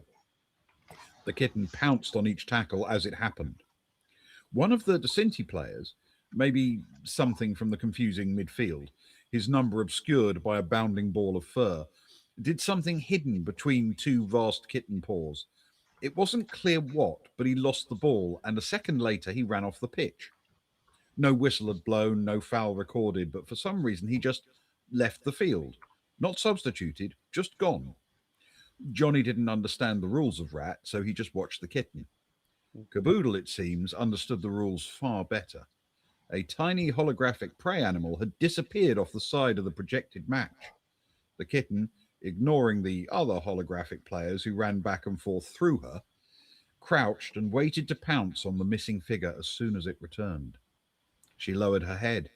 She twitched her tail. She hunted clever prey, it seemed, but she was patient. She would wait, and then the tiny escape artist would feel her wrath. Oh, the cat and the rat. Lovely.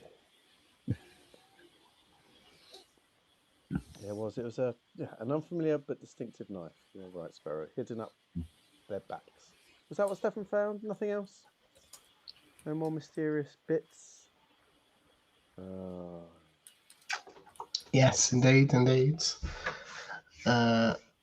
I wouldn't do the full description by Ben Justice. will admit if I attempted to describe the ridge and the six. I mean, without being silly about it, you've actually got a couple of them now in the party, and though you haven't really had a chance to work out what they are in detail, the fact is, you have access to things like, databases and reverse lookups. There's no reason you wouldn't. Kara. Yeah, there's no reason you wouldn't actually know what it was and how it worked. So let me give you the details of the blade while we're here, and I don't know if this will all go in one paragraph. Let's see,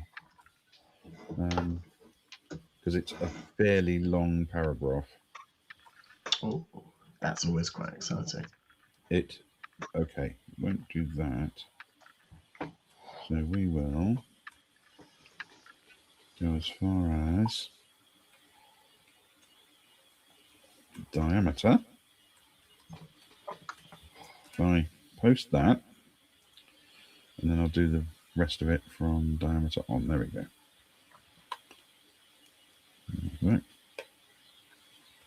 So that's what they are. They found two of them, basically, one in each person. Level 14. Oh, lovely. 14 is good. I like it. So it's basically an armor-piercing dagger. It which spins like a blade and drives helps pull itself in. And along its sides, it has these fibers that are sprung there. When it spins, they swing out to produce a sort of like a virtual handguard, which stabilizes the push to mean that as you push through armor, it doesn't get deflected easily one way or the other, and goes true and straight through. But it provides a modest amount of armor protection because it's a spinning disc of these fibers, very fast spinning. And it's a particularly nasty weapon to use against someone who's unarmored, because not only does it damage you on the way in, but as you pull it back and the thing starts to spin the other way, those fibrous blades cause additional damage on the way out. So that's what it is. 32 centimeters in diameter. Yeah, across the disc. Yeah, it's a big old beast. Okay. Sizable. You need strength for it, though.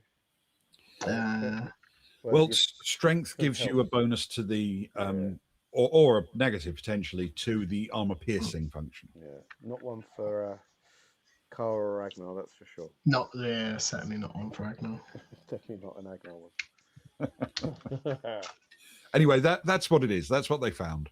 So so hopefully that makes sense. And yes, they did, do some murder, but not with that. And we weren't free with the murder, were we? No, it was an impactful moment. It was a much talked about and decided upon moment, I think. If not in the immediate run up, for a little while beforehand. I I've been considering it for 4 weeks. It's weighed on my mind. Well, We had that discussion a long time ago, didn't we? So it's been a heavy decision yeah. to make.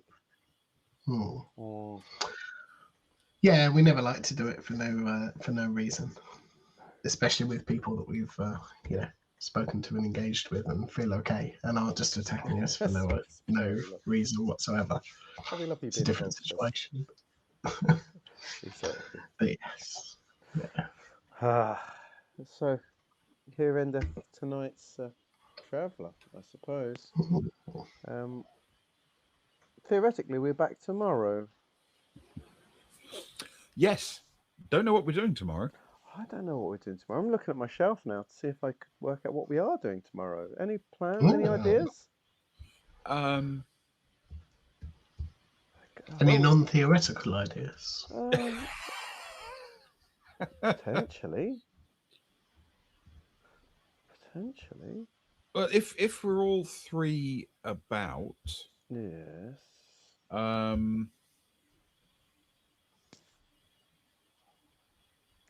no, I can't. I was just wondering about something else, but I think it's probably too soon for that. He's keen. Oh, too soon. Too soon for that, probably. keen. I'm almost tempted to bring back Pig at a Wedding. That's a terrible idea. To go so willy-nilly on Pig at a Wedding. It's not a terrible idea. It's a fun game. It's a fun game. Just look at I haven't read the Troubleshooters yet. I haven't read Change Stars yet. My Cyberpunk rules are at work. Not enough people for Worldwide Wrestling. What a game that is.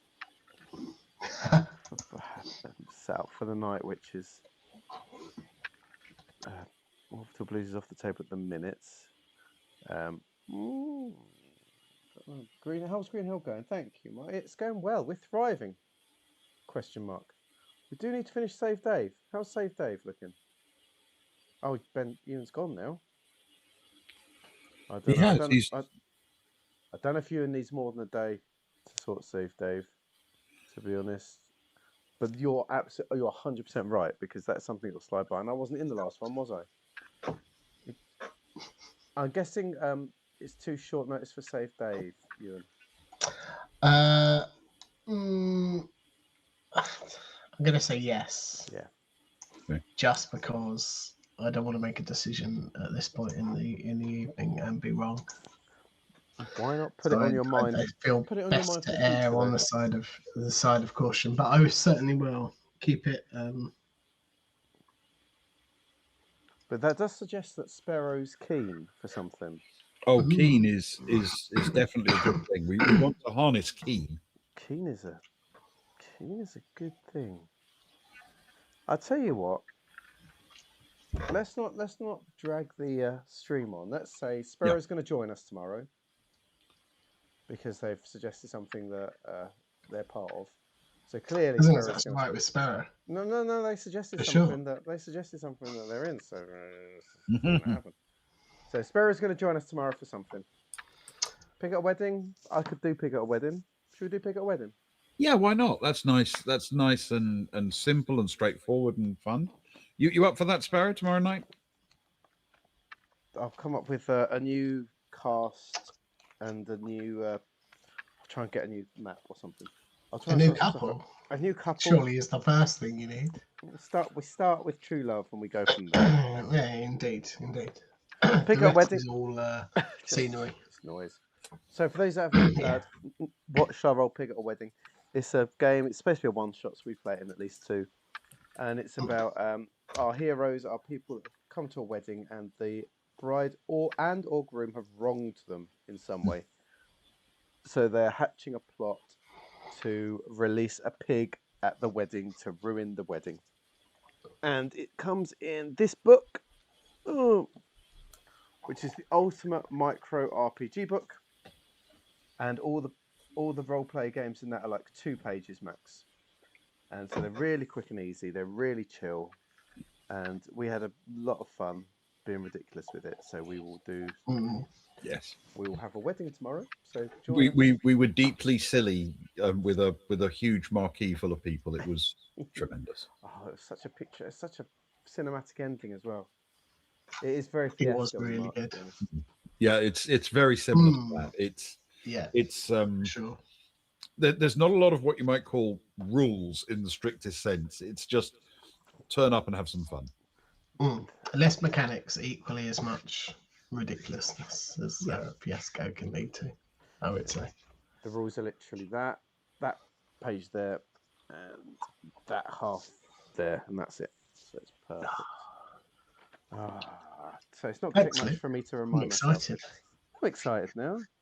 We get to choose what the Yeah. pig traits are. Maybe you'll end up with a belligerent pig. Who knows? Maybe a cheeky pig. We'll find out tomorrow.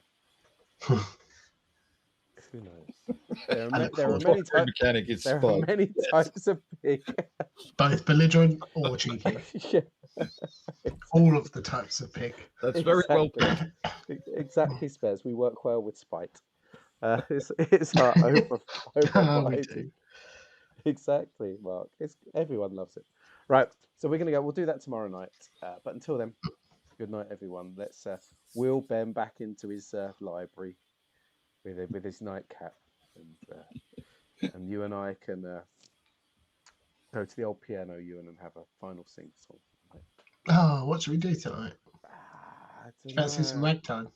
I do fancy some ragtime. It'll be a nice Yeah. change from what you've been force feeding me for the last week. Dre. A lot of Dre Mostly on the piano. Dre on the piano. So much Yeah. Dre. So much piano, Dre. Good night, That's everyone. my go-to. We'll see you all tomorrow. Night. Good night.